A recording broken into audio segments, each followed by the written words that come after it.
So as I said with the last video, I'm going to spend the next 7 or so days going over a list of Anchor Bay Special Edition DVDs that I have that I really am quite fond of and been fond of for a long time. As some of you may know, the Anchor Bay company, before Starz bought it out, unfortunately, was a really cool DVD company, and all the cool stuff that you're seeing now coming from people like Arrow and coming from Scream Factory at one time was pretty well coming from Anchor Bay. And the releases that they were putting out were pretty well sought after, like the now Blu-ray releases that everybody wants now. So these are all dated, and I don't know exactly the year that these come out, just the year that I got them probably. So if I'm a little, foggy on the details, well, sorry about that. But these are the cooler ones that I own, that I'm actually quite fond of, and have had some of them for years before, probably 10 years prior to even thinking about doing a website or anything. So move along here with this. The first set that I want to talk about is one that was really popular, somewhat controversial, and probably more sought after before Scream Factory released them all on Blu-ray the past couple years, and that would be the Sleepaway Camp DVD set that come out. Probably, I don't know exactly the timetable on it, but this is a pretty dated set now. And as you know, it's a bit of a controversial one because this one has the Red Cross logo that I believe Anchor Bay was sued over or sent a cease and desist letter over, which called them to discontinue these with the Red Cross logo on the front and reissue another survival guide or survival kit with a different cover on it. This one's a little banged up. This was a secondhand store on Amazon purchase way back when. And it has still some of the sticker you can see there left on it from, I guess, the store that it was purchased. Probably a secondhand store. It's probably a hand-me-down here. And it was a really good deal on it, but the reason it was such a good deal is, as you can see there, somebody had stuck their finger through the Red Cross pretty well. But, whatever. I remember when I bought it, I had emailed the person on Amazon and asked if it at least had the extra disc, the bonus disc, and it does. So because it had everything that come with it, I was all about it. Oh, and there is another sticker up there at the top. I'm a fan of Sleepaway Camp in general, as I go through this here to show you a little bit about it and find a place that has the stuff so I don't spill it out on the floor. The first Sleepaway Camp movie I ever saw was actually Sleepaway Camp 2. And Sleepaway Camp 2, of course, has Bruce Springsteen's sister playing the role of Angela.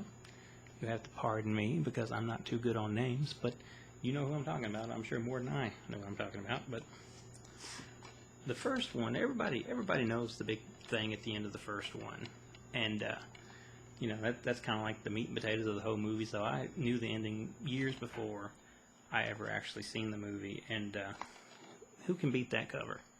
Never did get to see it till I was like a teenager. Probably about a year prior, I bought the solo version of this right here at Hastings. It had the black case. This one all has white cases. And that was my first one. Now, of course, this was widescreen 185. Audio commentary with director Robert Hiltzik. Bad on names here. Star Felissa Rose and moderator Jeff Hayes. And a theatrical trailer. So pretty light on the extra features there. But there's that. Part 2, which of course, like I said, was the first one, Unhappy Campers. A really cool 80s horror film that I actually like. It kind of took the whole thing and just had a lot of fun with it. As you'll see here, I had seen this when I bought this, or excuse me, had rented this one in the VHS store years ago. You'll see that cover. Who wouldn't rent that? Because I, as a little kid in the video store, thought, well, this must have something to do with Texas Chainsaw Massacre, Friday the 13th, and Nightmare on Elm Street, because you can see all those are in the bag. But not necessarily true. Still a good movie anyway. This was widescreen 185. Audio commentary with director Michael A. Simpson and writer Fritz Gordon. Moderated by John Cleese. I think that's how you pronounce that. Behind the scenes footage and outtakes. Teaser trailer for Sleepaway Camp 3, Teenage Wasteland. Theatrical trailer and still gallery. So, still, I don't understand what was her name anyway. Pamela Springsteen. I thought it was Pamela Springsteen, but I didn't want to say it because I would look stupid if I was wrong. She doesn't seem to care much about these movies for some reason. Don't know why, because I think they're fun. This is one I didn't see part 3 until I got this set, actually. I will admit that. Hastings used to have a very lower budgeted release of 2 and 3, and I never did buy those because I wanted the Anchor Bay ones really, really bad. I could have got the solo releases in, but I waited for this. That's another cool cover. Not as big a fan of this one as I am the other two. This was made back to back, I reckon, with part 2.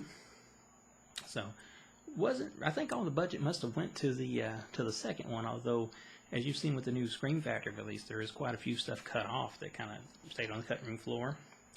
Widescreen 185, audio commentary with director Michael A. Simpson, writer Fritz Gordon, moderated by John Cleese again. Behind-the-scenes footage and outtakes, deleted scenes featuring additional gore footage, theatrical trailer, and still galleries. That was that. But now the big thing was this right here. I just wanted to make sure that that was there before I got that, and that was Part 4, The Survivor, or footage of the unfinished Part 4, which, as you know, the person that runs the Sleepaway Camp website would go on later and cut stuff together and actually release that. I've not seen it, but it's pretty rough. I kind of see why maybe it got abandoned, but it's cool just to have that disc. And of course, the last thing here is the booklet. And it's still, look at this.